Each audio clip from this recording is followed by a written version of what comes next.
Polisi buka suara viralnya video motor knalpot racing kagetkan anak-anak di persimpangan lampu merah. Beredar video memperlihatkan seorang anak kaget hingga menutup telinga akibat suara knalpot racing motorsport di belakangnya. Pengguna motorsport dengan knalpot racing itu terlihat seperti sengaja mengagetkan si anak kecil.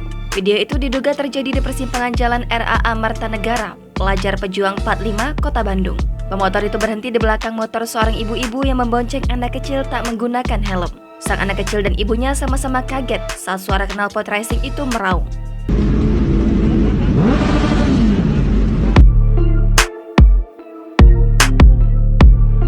Si anak bahkan menutup telinganya.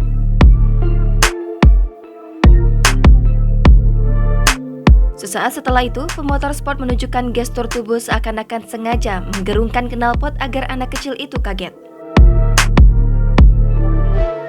Bahkan ia memperagakan bagaimana ekspresi kaget sang anak itu. Warganet memberikan kecaman terhadap kelakuan pengguna motor sport itu. Pengguna motor sport itu terlihat arogan dan sok gagah. TMC Polrestabes Bandung merespon video tersebut dengan menyebut bahwa hal tersebut yang menjadi alasan mengapa knalpot racing dilarang. TMC juga menulis ada 2 pelanggaran pada video, yakni penggunaan knalpot bising dan anak kecil yang tidak mengenakan helm. Jangan lupa subscribe, share, komen, dan like ya!